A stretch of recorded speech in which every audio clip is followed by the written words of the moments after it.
All right, let's change pace a little, moving from emissions reductions in the supply chain to the foundation of farming, which is soil. And joining us to explore soil health and the question of whether soil carbon projects really work, we're joined by Dr. Mark Farrell, the Principal Research Scientist at CSIRO. Welcome. Thank you. Take it away. Thanks very much. Thank you for the invitation. I will try and keep to time. I've not had the best record of that recently, annoyingly. I used to be quite good at it. I think that's the progression from moving from an early career researcher to a senior one. You sort of lose track of time. Anyway, I shall crack on. First of all, probably the most important slide of all, most of the research that I do is funded by others, ultimately by most of the people in this room, one way or another. So I thank particularly Department of Agriculture, Fisheries and Forestry and Department of Environment, Climate Change, Energy, Environment and Water, which is their current name, and particularly GRDC and also CRDC. I won't be talking about too much CRDC research here, but they are a long-standing funder of our research that we do down at the Yorke campus in Adelaide. So yes, quite a step change from the last talk. What is soil health? And this is a topic that this has been a problem in and of itself for a lot of people. It generally tends to be dismissed, or it certainly has been in the past, as a bit of a woolly term, but I challenge anybody to define soil fertility succinctly in one short sentence. I think one advantage of the term is that its implication is positive. People talk about soil degradation. Soil health, it sort of feels like you might actually be able to achieve something worthwhile rather than trying to offset something bad. And this is one of the earlier definitions of it. I shan't read it out. It's been on the screen for a couple of minutes, but essentially tying the things together and pointing out that soil is a living system. There's been fairly academic discussion about whether or not there is soil on Mars or soil on the Moon. The absence of a living system probably suggests not. But pretty much every substrate we have on the Earth's surface, to some extent, has microbes, is living, and probably to some extent is soil. So how do we measure it? Well, there isn't a single measure, as I just intimated. There isn't a single measure for fertility either. It's not just nitrate availability. It's not just phosphate. It's not just pH. It integrates across biological, chemical, and physical factors, and depending on what you're trying to use the soil for, what the situation you're in, whether or not you're dryland cropping in the Mallee or in lush pastures of Gippsland, soil health would look quite different in those two situations. And I think an important thing to bear in mind is not to try and compare one with the other. A very well managed system in the Mallee would never, in raw numbers, have the same soil analyses as you'd have for even probably a poorly managed, fairly flogged pasture in Gippsland. Does that mean that the Mallee soil is less healthy than the Gippsland soil? No, it's part of its potential and the ability to reach that potential through the system. So there's a fair amount of work being done internationally already in this space, and one obvious example of this would be in the European Union, where they have done a lot of benchmarking of soil health overall, and they have come up with ranking, and one of my concerns with that is that they don't really rank within system, they rank all as one. So inherently, their argument's sake is that cropping soil is less healthy than pasture soil, which is less healthy than soil in forests. Which doesn't really make much sense because we're not going to make many loaves of bread out of trees. So I really think it's important that we consider the system that soil health is being measured in. So one thing I'm actually quite privileged to do is lead GRDC's new investment in soil health framework. We're trying to develop a soil health that is fit for purpose in Australia, informed by a lot of that good work in Europe, and trying not to fall down the same pitfalls there that they may have done both in Europe and the US. And what we are trying to do is pull together this vast array of different types of data that we have available to us. We've split that into tiers, going from things that are easy to measure from satellites right the way down to things that might yet still be challenging to measure in a lab, and trying to build a framework that can integrate all those things together. This isn't really a talk about that project, but I did feel it was important to mention it, given I'm here. And this is what we're trying to do. So GRDC have invested in this space not least because they want to be able to provide the industry with a means of benchmarking the sustainability, at least from the context of soil health, in that broader environment, and to try and avoid situations where access to market may become more difficult if we had regulations pushed on us, or at least pushed on access to market from overseas. But it also wants to be decision useful. That's our main brief. We want to be able to provide growers and advisors with a tool at the end of this that is actually usable, and growers are able to compare similar systems in similar soil and environmental situations. So again, taking that example, not trying to say that a very well managed Mallee system is less healthy than a particularly flogged Gippsland system, managing them within their own context. So soil health is complicated, and a lot of people do ask, why do we care about soil health? Yeah, you've got a nitrogen deficiency, that's easy to fix. Why do we care about soil health? Well, there's no getting away from the fact that soil is complex, I would argue. Plenty of other scientists would argue differently, I suspect. That soil is probably one of the most complex substrates we actually try and do research and work with and make a living off. And provocatively, I'll say that again, is fertility any simpler? Can anybody in the room give me the one number that tells me that their soil is fertile and more fertile than the soil over there? No, I don't think you probably could. So really, it is a matter of language to some extent. One thing that soil health kind of gets towards, though, is less than being a quick fix. So you've got an acidity problem, you apply lime. You've got a nutrient deficiency, you establish what that nutrient is, you address it. You're subsoil constrained, you work out what that is, you address it. Soil health plays more in this space of resistance and resilience, and whilst they're words that are bandied around a fair bit, they do actually have fairly precise meanings in this context. So this is obviously just a diagram of the figure, but what it's showing is the resistance is basically the ability of a system to withstand a perturbation there and then. So there is no change. So there's flooding, and there's no change in nutrient cycling. Resilience is the ability of the system to come back from that, possibly to a new normal. The new normal might not be quite as good as it was before. The perturbation might have been really good, and you've ended up in a system elevated than where you were before.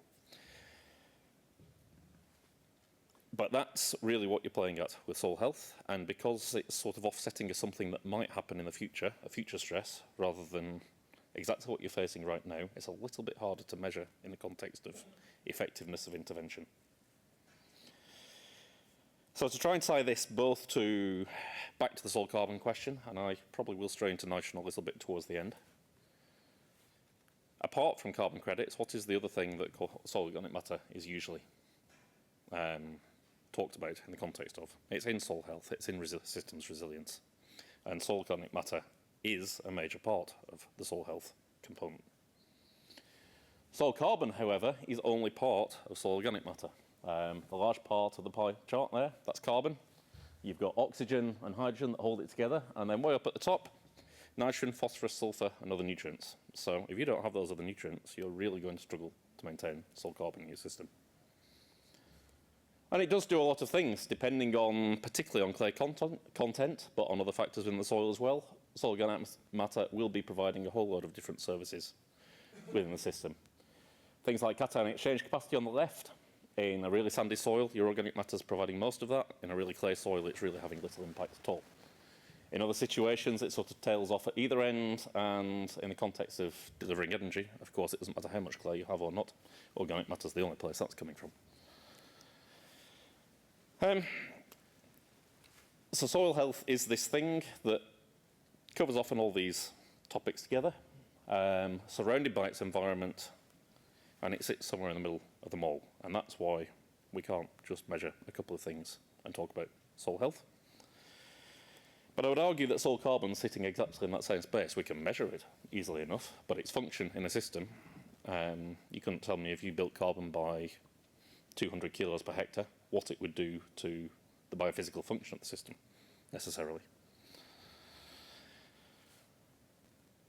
So moving on to a little bit of, this is possibly the best study I've found that really tries to tie the resilience and soil carbon together. It is American, and I apologise for that.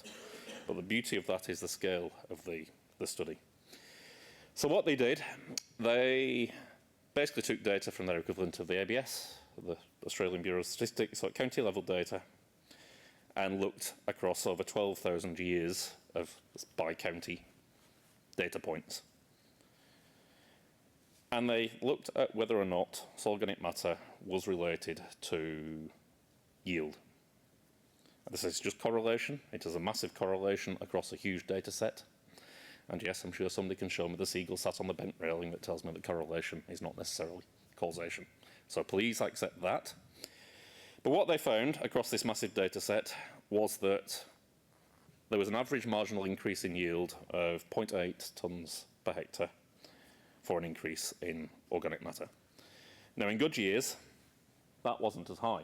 Those slopes are lower, 0.7 and 0.73 and 0.76. But in severe and very severe drought years, that was when having high organic matter was really associated with, well, not just whether or not you were able to yield higher, but whether or not you were able to yield at all. And of course, being able to plan for something that might happen is much harder to manage than going, right, I'm going to grow 3 tonnes of grain, therefore I need X kilos of nitrogen to achieve that. This is a little bit harder to pull off, and that's one of the reasons why, again, we're trying to go our hardest in my profession to get the brown and fluffy feeling of soil carbon out of it and to really ascribe function in the same way we can nutrients. But it really isn't that easy when the sort of benefits where it really shows itself aren't straightforward and aren't a response. They're not happening because you've done something. So it was both a direct driver, so directly related, and their analysis was also able to show that it manifested this through changes in nutrient availability and also nutrient exchange. So that's what organic matter, I would argue, is probably its most important role in Australian systems, where we are severely water limited, notwithstanding outside at this present moment, but having driven through it this morning on the way up here. So how do we build it, and perhaps soil health? And I apologise, this has been a little bit of an academic talk so far, and I'm about to throw some equations at you, which probably won't help. What I want to do with this next sort of set of slides is really show the one thing that every farmer in the room will know: the green bit. They change in yield. After an intervention, a grower would be measuring that, if absolutely nothing else. And from that green bit, and a whole load of other numbers that we have in the papers that are listed down there, they're both GRDC update papers that Lynn MacDonald and I wrote and presented a few years ago, and they're still available. I'll basically walk you through this. You basically start with above ground biomass carbon, which is what you're trying to calculate with this first thing. You've got your change in yield, divided by the harvest index, so how much grain as a result, as a proportion of total biomass, times by carbon content, which is usually around about 44%. These are numbers that can be played with as much as you would like. There are literature values out there, but it enables an easy sensitivity analysis. The next bits, which weren't all supposed to come out at once, but they're going to, so there we are. Below ground biomass carbon, so that's root-shoot ratio, taken as a guess, 0.5 for cereals. It could be more, could be less. If you have more information to guide you to a better or worse number, you can use it. The next one, riser deposits carbon. So that's root exudates, what has been colloquially known as liquid carbon, and their production as a proportion of root carbon. And if you glue them all together at the bottom, you get another green number. The only thing you needed to do this was some literature values and your change in yield. And it gives you an indication of how much carbon might have been retained in the system following a practice change. The retention factors are probably generous, most of my colleagues would say. Plenty would argue that retention factor for biomass should only be about 10%, so 0.1 rather than 0.3. Root exudates are definitely more easily stabilised. Maybe 0.57 is a little bit too generous too.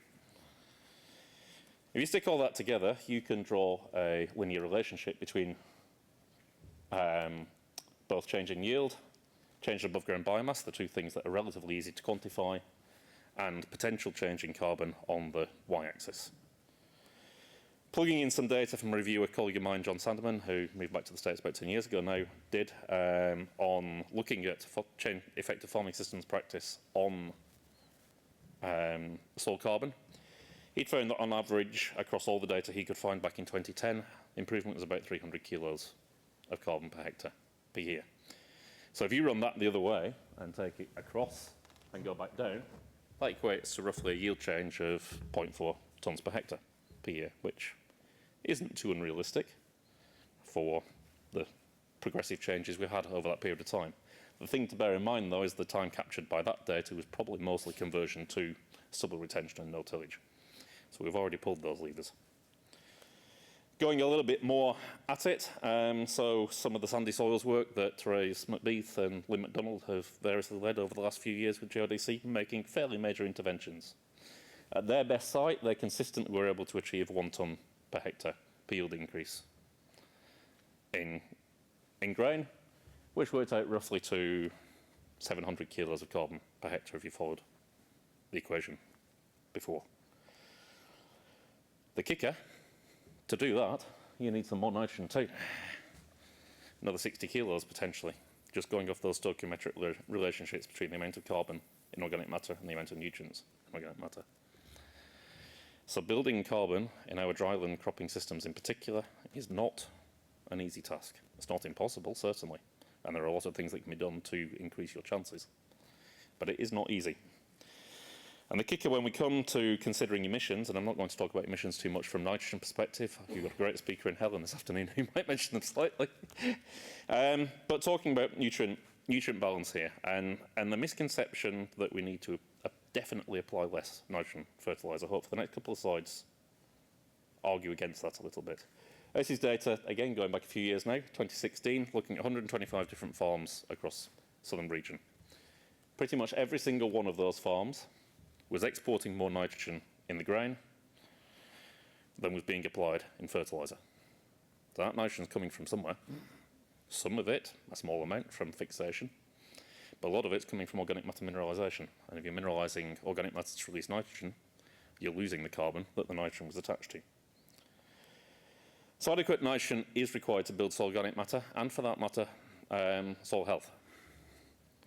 This is a global review, and they found that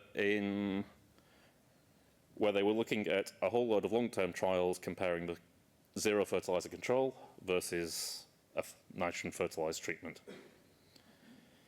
And for trials that went on for longer than 10 plus years, the fertilised treatment generally saw an increase in soil carbon relative to the unfertilised treatment.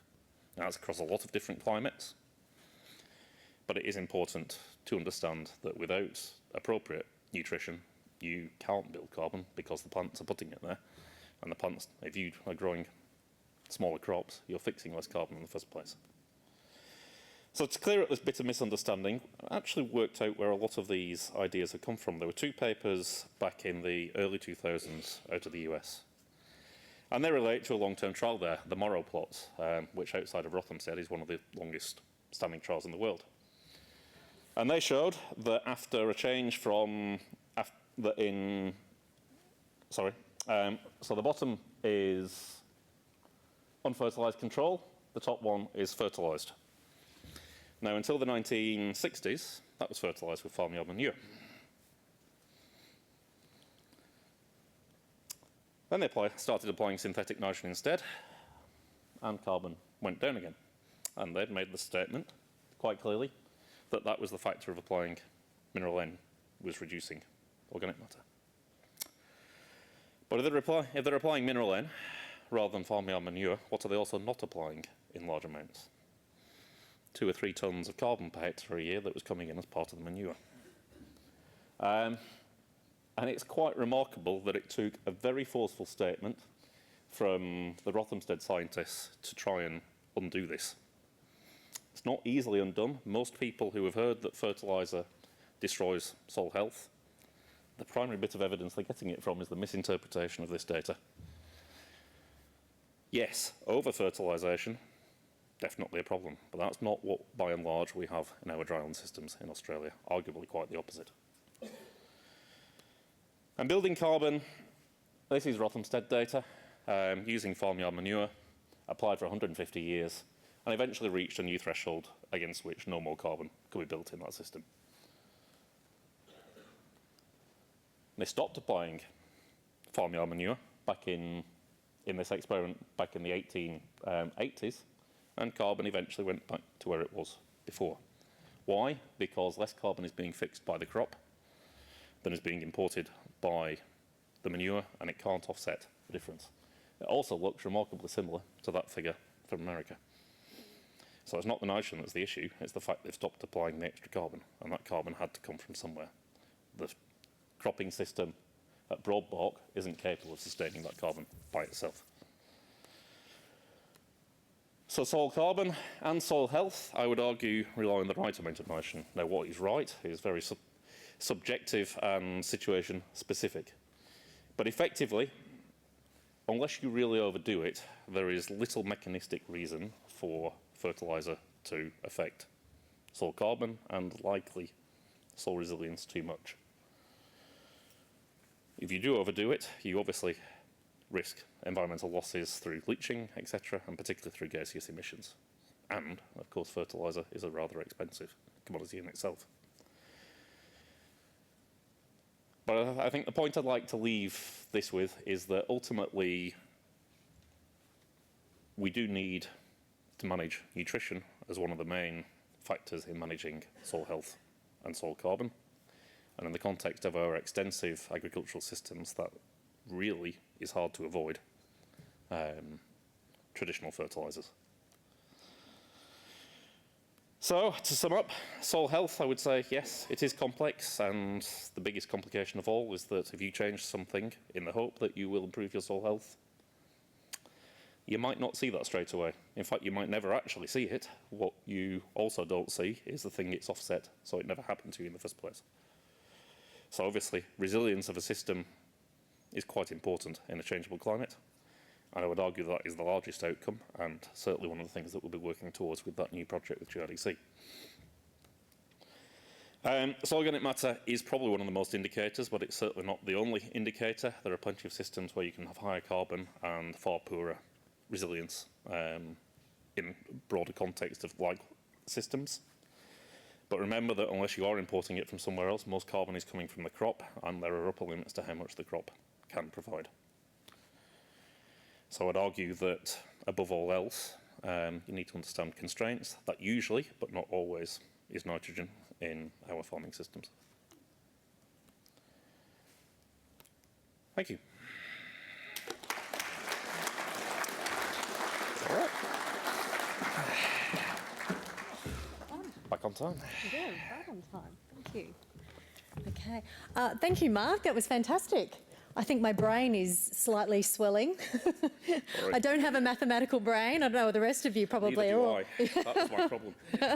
Well, we'll get straight into the panel discussion, and you can ask Mark some questions within this panel discussion as well. So if you'd like to take a seat, and I'll introduce the rest of our panel. Would like to introduce Duncan Farquhar, who's the CEO of the Soil Carbon Industry Group, to come to the stage. I'm terribly sorry. He's ill. Oh, he's not here. Yeah, oh, sorry. Okay. I thought somebody would have told something. Yes, he did. Okay. Okay, Duncan's not here. All right, Louisa is here though. You've already met Louisa, who's the CEO of Carbon Management Services Australia. She'll Also the co-chair of the Soil Carbon Industry. Yes, and also the co-chair of the Carbon Industry Group. And Oli Madgett, who's the head of special projects at FarmLab and the proprietor of the Madgetts Block vineyard. So welcome everybody to the stage.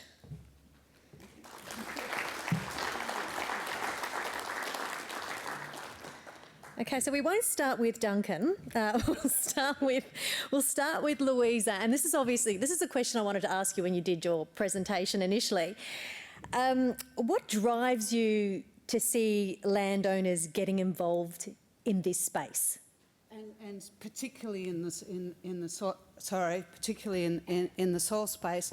And as I said when I spoke before, it's when you come to understand the role of farmers in the overall, and it's been really refreshing here that the early speakers weren't backwards in coming forwards to say that there is a climate crisis and to say that we need to do something, and also to understand that farmers play, in my view, the pivotal role. They control over 54% of the landmass. They're in control of the photosynthetic activity. And so it behoves everyone who is trying to mitigate climate change to assist farmers to understand how to do this, but also to understand their soil health, to understand what the drivers are. We literally haven't had, you noticed all of the US research up there. Where's the Australian research? And I'll tell you where some of the data is in the Australian research. It's in the soil, the 200-odd soil carbon projects that are moving towards ACCUs at the moment. The amount of soil data that is now in there under rigorous, scientifically proven ways of measurement is, and the CSIRO, I know, would find that very useful, because it's very hard to get that soil data. Where do you get the money to go and do the research? And yet by having this ACCU market, they've literally allowed incredible amounts of soil data. The link between soil data and practice change is also locked up at the moment in those soil carbon projects. Because you've been involved in the space for over 20 years, like we mentioned. Do you think enough, obviously a lot has happened over the last 20 odd years. Do you think enough has happened over the last 20 or so years? Took the first 15 to get it going. Okay. So, but it really has been, you know, the Julia Gillard era. John Howard was the first one, who suggested that we needed a carbon market, and then it got mired in politics. Fancy that! And so, you know, and the slowdowns and the Abbott era. But even in the Abbott era, we were able to keep going because the whole industry, the carbon farming industry, was able to say to Abbott, you know, you're in a coalition that's got the landholders in it. This is what the landholders need. So even during the Abbott and then, you know, the Gillard and you know, all of those changes, it is really interesting that the carbon farming fraternity industry has been able to keep on growing. But no, enough hadn't been done, and it's only just starting to be done now. Oli, you're involved in the soil carbon world from a few different angles, from what I gather, including your own vineyard, Madgetts Block. How has working at FarmLab and your knowledge around soil carbon shaped how you manage your own property? I guess from our side, just working with FarmLab, we've baselined our vineyard, baselined a number of other vineyards around Barossa and the Coonawarra. So initially, FarmLab's an environmental data platform, so we direct people to go out and do sampling, and then it interacts and interfaces with the labs that send us back the results, and then we compute out your soil carbon stocks.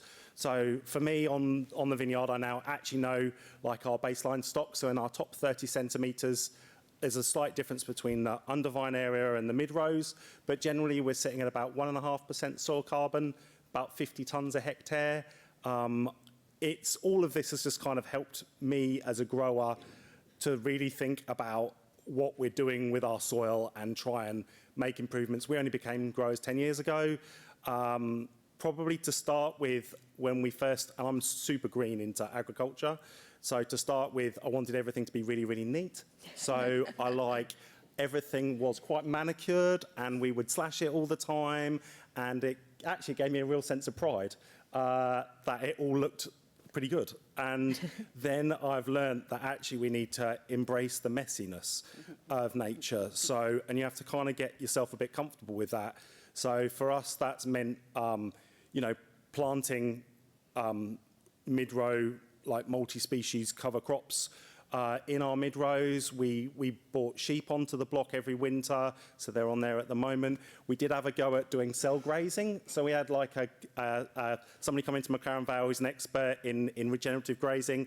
Tried to keep them into 0.7 hectares, and then move them every week. And then as soon as I tried to put any pressure on them. They escaped, and then they tried to run down the road to Victor Harbour Road, which would have been a disaster. So yeah, tried things like that. We've also, like, lots of us as growers apply organic materials. So a lot of us apply compost and gypsum, and we've been looking at our constraints and trying to overcome our constraints. But we have been trying to do some things like ripping inputs down to some depth. So we've had a go. It was so successful at ripping both biochar and granulated compost down to some depth. So trying to get it to be a bit more stable. So we've tried lots of things, probably finishing up. We have some great growers in McLaren Vale, and I know there's some awesome growers in Clare which are right at the forefront of kind of working around sustainability. Like, we also baselined a vineyard called Hither and Yon.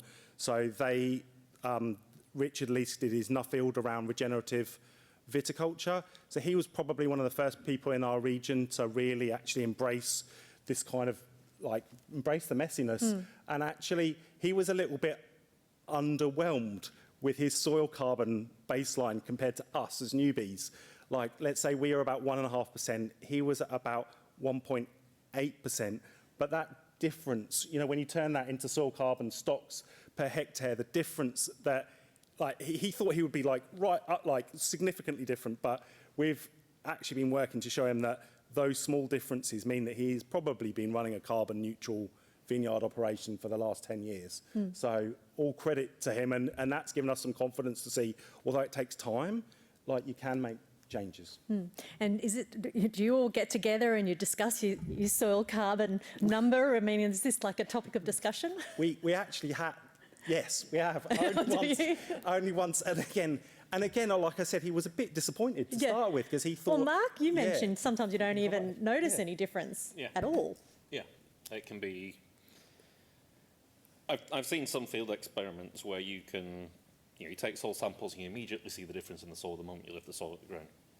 Others, I've had the privilege of visiting Rothamsted a few times, and it can be only the most extreme treatments after 100 years where you can visibly see differences in the soil. Now, depending on what the weather's done that particular year, you might or might not see it from above, but some of these changes can be very slow, particularly when you're trying to observe them by the most powerful thing of all, our own eyes.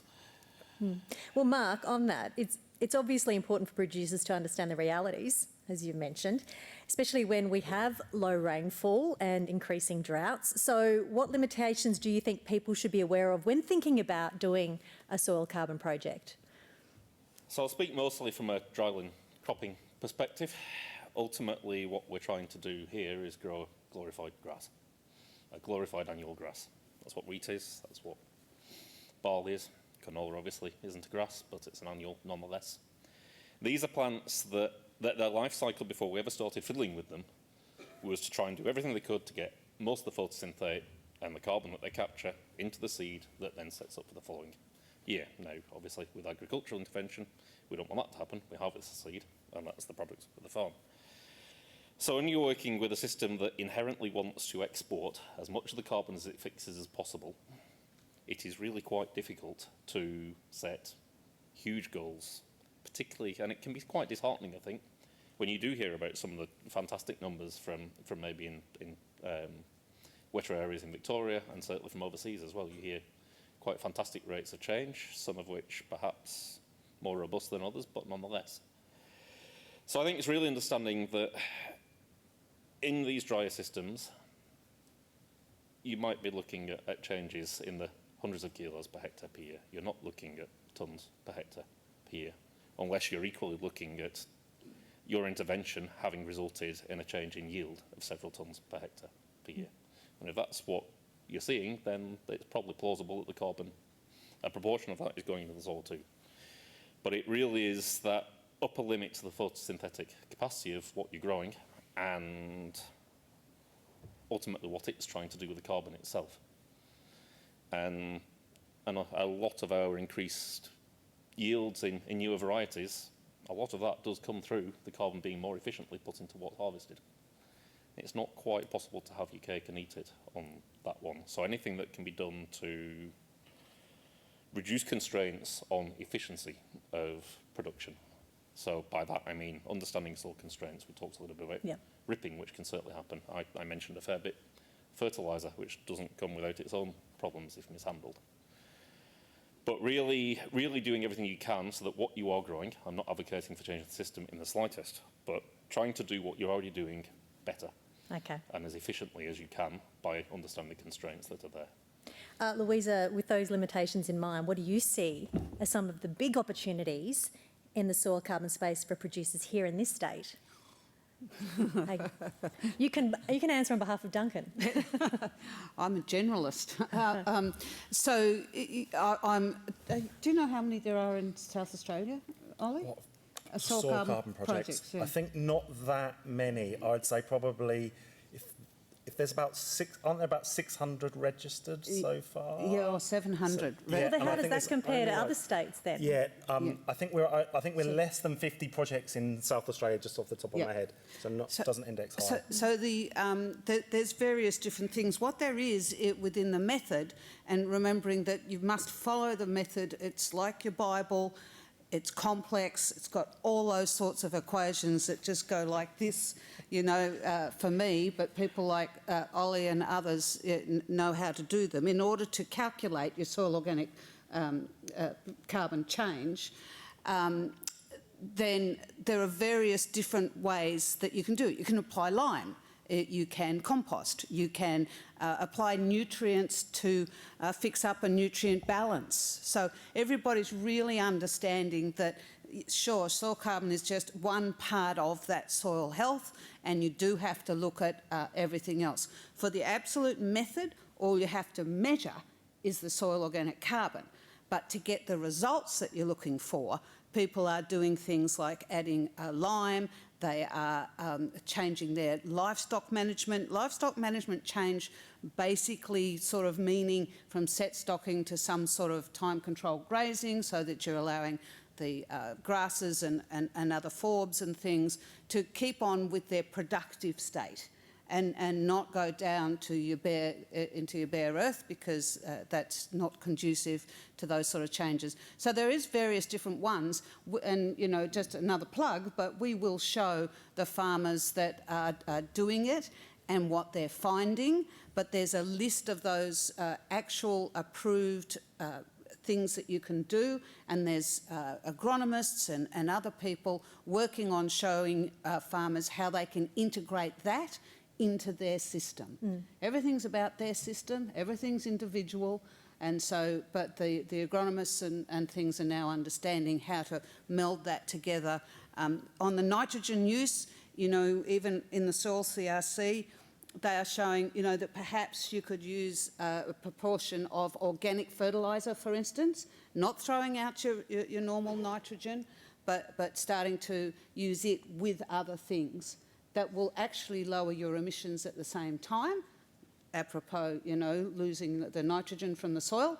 So, yeah, it's a whole world of wonderful information and new things, and remembering that the improvement in efficiency is what everybody is sort of talking about here. Carbon emissions are a loss to your system. So, that goes back to all that efficiency stuff. Well, on that, Oli, with your FarmLab hat on, I mean, you probably can value add to that answer, but when someone's thinking about their first soil carbon project, where should they start? What's the first step? So in terms of starting, probably, soil carbon projects, really location specific. So just thinking about your own farms and where you are, and your things just like your average annual rainfall, like maybe are you above 500 mil average annual rain? What's your soil type? These are the kind of questions you need to ask, think through. Do you have, what's your clay percentage like?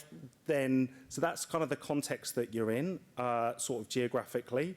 Then another kind of natural thing to do, if you haven't done it, is just actually to start, even before you've lodged yourself, go and take some soil samples and go and take them down to at least 30 centimetres. If you can afford it, split things up. Maybe you might take off you might do a 0 to 10 centimetre.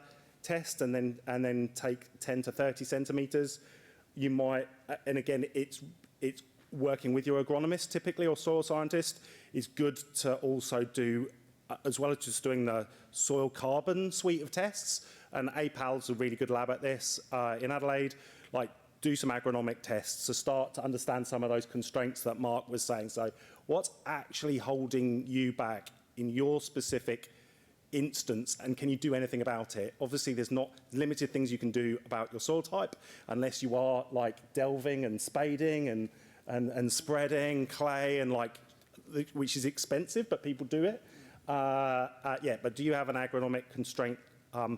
Other things, and again, other things are like, what's your scale? So again, if you're thinking about actually lodging a project, you know, with the clean energy regulator into the ACCU market, generally maybe, I don't know, Louis, 100 hectares would be the minimum size of projects that are generally viable, but you'd want to be typically bigger than that. I don't like to put a number. So, but yeah, just think about your scale and like... because of the costs. Yeah, and again, with your tests and you know your soil carbon percentage, like, do you actually have an attainable deficit? Is there something that's happened historically that's meant that you're actually lower than what those soils are capable of, and you're able to actually agronomically and commercially turn them around? I think, and then just look for grant. Like, actually, I think somebody mentioned there might be some funding coming back in South Australia. Like, when we're seeing farmers starting to look to enter markets, it's often because funding's happening at a state level. So WA's just released a load of matched funding last week, I think it was, or last month. And that's going to actually really help farmers to have the confidence to take those first steps, get themselves baselined and lodged. Think about if you're a corporate here, the trends we're seeing at FarmLab is that we're seeing a lot of the really big corporates now having a sustainability lead themselves, like Thomas Farms do. And it might be that when they have that person, they're lodging themselves, so they're not being reliant on any third party. But for most farms, you want to be working with a third party. If you're looking at, like, think about who you want to work with. There's some checks like Carbon Market Institute, check that they're kind of following the carbon code of practice is just a good check that they are following like the standards of the industry. Just a few things to think about. I don't know, maybe it's just me, but farmers are pretty busy people. Yeah. And like, you know, you're a farmer, a viticulturalist, but I mean, it sounds like, is it really quite time consuming to do this method? Because it sounds like it. Yeah, the corporates, it's why when the corporates have a sustainability lead internally, they're doing the work. It's why carbon project developers are both needed. Lots of carbon project developers do like an environmental farm assessment, kind of like a first ready reckoner. Yeah. So a few of them will go like, we'll literally, we'd only suggest you do that if you are X and Y. So they'll look at some mapping layers, say, are you in this rainfall band? Are you on this, at least one of these soil types? Then you might pay a few $1,000s. A lot of this is now being paid for in grants. Okay. Just to do an initial test. Yeah, doing it as a farmer is involved. Just to add there, everything we've heard today says if we don't do it on our own, the stick will come. Yeah. And so, but what Oli is saying is, there have been experts and those things, but ask the questions. Carbon Market Institute is independent, and you can get lists of people who do it. And the first question you ask is, how much am I going to get? You know, what's my return? Because there was a lot of pushback early days, early industry. There's always going to be, you know, the ones who take advantage of that and farmers. Okay. But now it's much, much better, and the farmers are in a much, much better position to negotiate whatever it is that they think is fair. Any questions from the audience? Fantastic. Mary, up the top there. We've got, a few on Slido that have been coming through. And I will just mention with Slido, we'll work with the speakers to try and get answers to all of them. So if you've put your question in there, don't worry if I don't read it out. But one of the ones that's been upvoted a few times here is, can the panel address the constraint of carbon capture in drought specifically, and how is that risk mitigated in current carbon market methodology, or is that risk on the producer? So I was showing just before that there are new insurance products coming, and that is one way, and that shows a sort of a sophistication of the market as well. In drought, if you go into drought, let's say you have got a reasonable size of a carbon project and you do go into drought, there are rules within the methods that allow you to pause your claims and not to restart those claims until after that event. So that's the way that it's organised within that actual method. It's the same with fire. If you've got environmental plantings, that is a tree planting, the carbon is your asset. However, there are now insurances that will allow you to not only mitigate the risk of fire, but also to take that insurance, but also within the method, if you have a fire and it affects half of your project, let's say, then that half of the project you do not report on or make a claim for credits until it is back to where it was before. Meanwhile, this half can continue as it was. So there are regulations and ways to cope with it within the actual method, and now also within the market when you think of insurances and things like that. So it's a growing sophistication of the market. Next question, Mary? I've got a question for Mark. I'm interested in the fact that we haven't really talked about the role of mycorrhizal fungi and its capacity to produce glomalin, which can hold nearly 4 times the amount of soil organic carbon that, say, humic acid can hold. On very washed out sandy soils in Eden Valley, we've been able to grow native perennial grasses, start with organic carbon of, say, 1.2%, and within 4 or 5 years get up to 5.9%.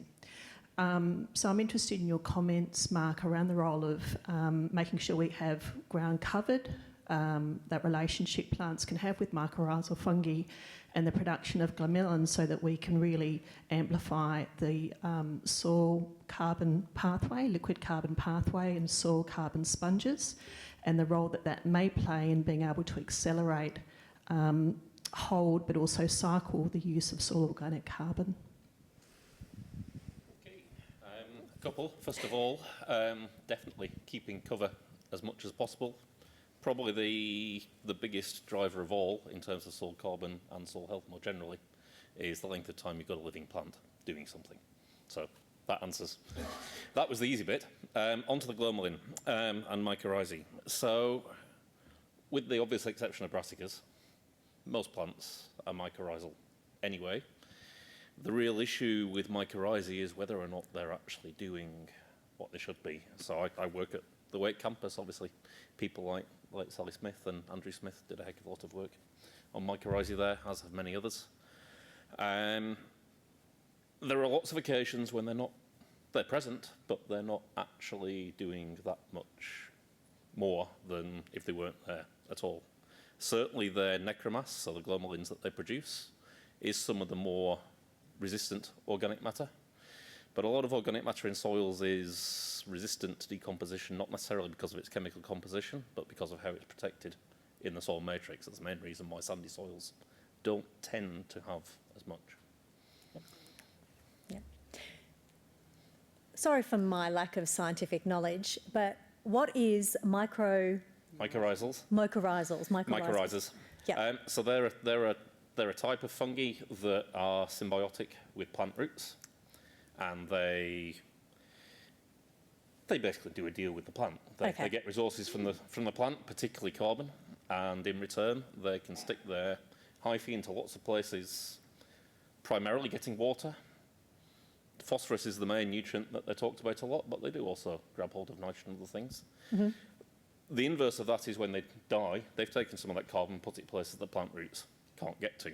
So it might not be that the glomalin itself is hugely more recalcitrant to decomposition than the dead root might have been. It's on a gradient rather than a huge step change.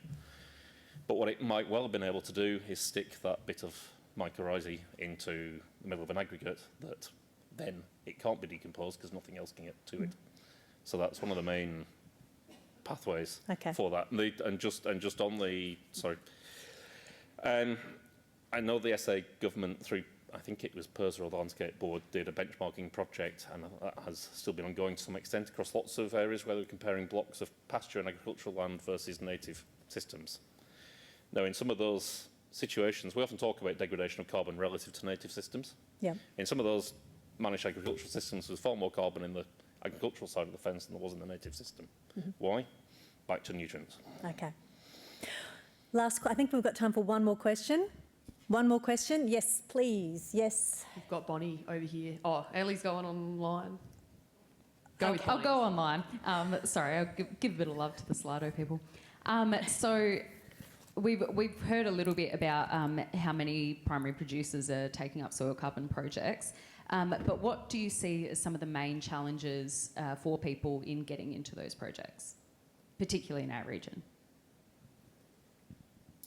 I can answer this. I think that there's just been, there's just been a lack of again, it's an emerging market. Like the market's only kind of, it is actually relatively new, and everything is kind of emerging. What we've seen at FarmLab recently is definitely a move with corporates. So these are like pretty sophisticated farming operations that have somewhat en masse over the last 12, 18 months started to lodge themselves into the ACCU scheme, often themselves, and they've been doing that just to give themselves a position. They also don't quite know how this is all going to pan out. Are they going to have to keep these carbon credits and use them to do with their own carbon accounting, or are they going to have the opportunity to realise some income from them? But we're seeing definitely the big end of town starting to actually just get themselves lodged. Not committed necessarily to any particular outcome, but just in the system. So we're definitely seeing it growing. I would say we haven't seen it here, like, again, something we do at FarmLab, we do some sampling for Cargill. So Cargill this is more of an insetting type program. So Cargill have an insetting program called Sustain Connect. It's for their canola producers, not yet in South Australia, but they literally pay canola producers $25 per hectare if they can demonstrate that they have made a qualifying management practice change. And there's about 8 different practice changes, so most farmers can make one. They actually give out a lot of money. It's completely oversubscribed. We help to do the soil sampling, so again, it's all baselined. It all fits under a methodology, not our Australian methodology, but an international methodology. I would love to see some of that moving to SA. And I don't know, and I'm actually here wanting to connect with other people in like grain supply chains and talk to people in red meat. We don't yet know why we haven't actually seen that yet take off in SA. If I can just add to that, is that not an example of everything we've seen today? You know, that's trickle-down effect that, you know, what's Thomas Foods talking about? They're talking about how the heck do I get 150,000, you know, I think you call them smalls, sheep and goats, I presume, you know, and how what's their biggest thing is the emissions. And I would just be careful. We heard about a Vera method before. We've heard about an ACCU method, which is our Australian method, and we just heard about, you know, a corporate, or, you know, developing their own system. You're just going to have to be careful. Knowledge is your biggest key. Get yourself educated and understanding, because if you did a practice change, for instance, under Cargill, or you went into a Vera, which is an international standard method, double counting has been mentioned once. So if you do it once you won't then be able to skip over and go, oh, now I feel like doing an ACCU one, or now I feel like doing a Vera one. So even when it's the Cargills of the world coming to you and offering you $25, a hectare, just say to them, that's great, but how will that interact if I decide to choose to go into an ACCU method? And stick it to them. Yeah, good and I advice. was going to say, I like to defend Cargill. They sorry. actually, Sorry, because I really like, because it's like, that question Thomas Food's about, like, how do you get all these thousands of producers to actually get this data and pass it down the chain? Like, you pay producers, like you give them some money, and like Cargill are actually really giving money to producers. Yeah. Those producers are only signing up, I think it's a year commitment, so it's a season by season commitment.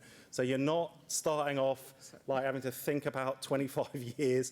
And actually, if you go into the AccuSystem, like you said, you've got 5 years. So you haven't got any risk. If you are able to put yourself either in yourself or you work with somebody who's registered to support you, to put you into the market. Someone like Elders works on a fee-for-service basis.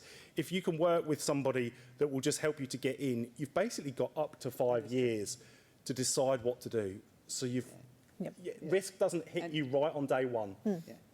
All I'm saying is just make sure that you ask the right questions. So, Totally. and it's pay the farmer is the bottom line. So, yeah. Ask the questions, get the right advice, don't do it by yourself. Yeah, indeed. Well, I think we'll leave it there because it's going into your lunchtime. Thank you very much to our wonderful panel members. Put your hands together.